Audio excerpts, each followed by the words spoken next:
Saving Bullet. When Kristen walked out to the barn, she knew immediately that something was wrong with Bullet, her 19-year-old quarter horse. Instead of greeting her with his usual guttural whinny, he stood silently in his stall with his head hanging down. The straw bedding in his stall was as pristine as it had been 2 days prior, when Kristen had raked it into place. The grain from last night's meal sat untouched in Bullet's feed bucket. Kristen pulled a carrot treat from her pocket and offered it to her horse, but he ignored her gesture. It was a clear indication that something was wrong.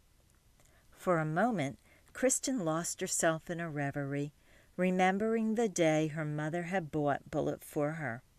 He was an exquisite animal, far more beautiful than the tired old trail horses she had occasionally rented at a local riding stable.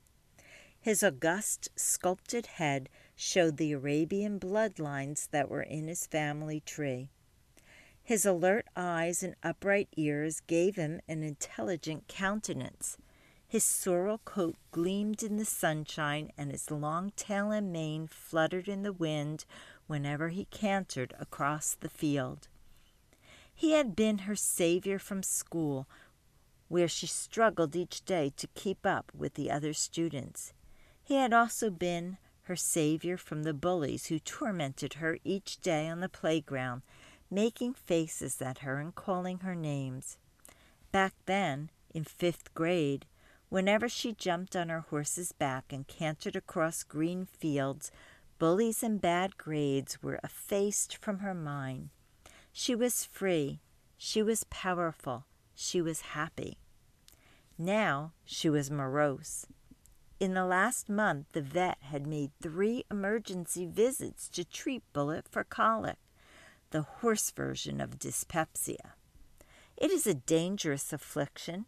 If not treated quickly, horses often lay down, writhing from the pain in their bellies until their intestines become twisted.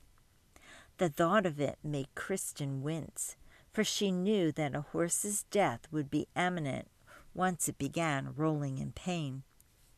She wondered if Bullet's stomach pains were being caused by some horse equine contagion or a cancerous tumor strangling his intestines.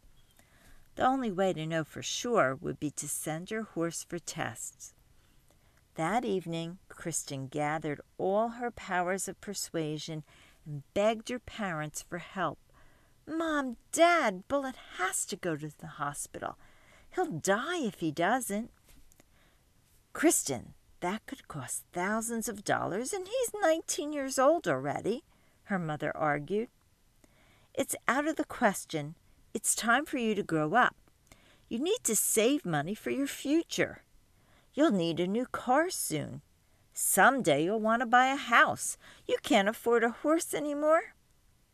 It was clear from the expression on Kristen's father's face that he was not going to change his mind. Kristen turned to her mother, who had always been more willing to discuss an issue when there was a disagreement. "Mom, please. Horses can live to be 30 or 40. This might be a minor problem that can be cured. I'll get another job." Kristen waited for a response from her mother, but none came. Her mother's face showed no signs of compassion. There had to be a way to break through her cold heart. Suddenly, Kristen had an idea. She asked her mom a thought-provoking question. "Wouldn't you want me to do the same thing for you someday when you get old?" Slowly, the woman's eyes softened, and the corners of her lips curled upward. "Very well," she said reluctantly. "If you can get Bullet into a trailer without hurting anyone, you can take him to Mid-Atlantic Equine Medical Center in Ringgoes." Kristen felt a surge of adrenaline rush through her. Previous attempts to load the horse into a trailer had always ended unsuccessfully. Bullet hated trailers, and the horse was sagacious.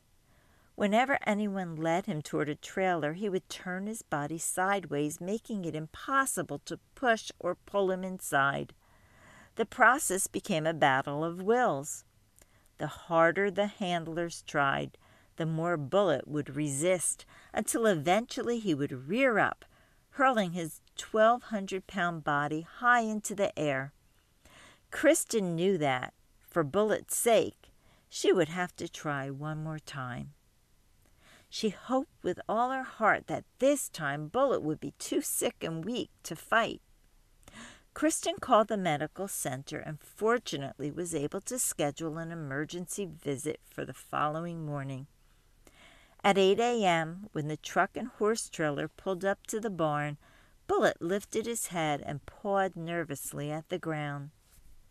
Kristen warned the handler about Bullet's hatred of trailers, but the man insisted there would be no problem. He grabbed Bullet's lead and began walking the horse toward the trailer. Bullet walked calmly, but when the hooves touched the trailer's walk-up ramp, he reared and pulled back. The handler hung on, digging his heels into the ground and yanking back hard on the lead. "Whoa, boy! Whoa!" the man shouted. With a winded voice, he said, "We're gonna have to blindfold him." Kristen found a clean towel in the barn to use as a shroud and gave it to the handler. The man draped it over Bullet's face and told Kristen to go into the trailer and call to her horse. Slowly he walked the animal toward the trailer as Kristen coaxed him inside with her voice. This time Bullet stepped forward calmly. The minute he was inside, the handler closed the trailer doors behind him. 2 obstacles down and 1 more to go. Kristen whispered softly to herself. Hours later, Kristen learned that she had made the right decision. The vet announced that Bullet was treatable. The horse was suffering from ulcers and could be cured with medication and a special diet. Kristen stroked her horse's neck and spoke softly to him. "Well, old boy, don't worry. You'll be fine. You helped me. Now I'm going to help you."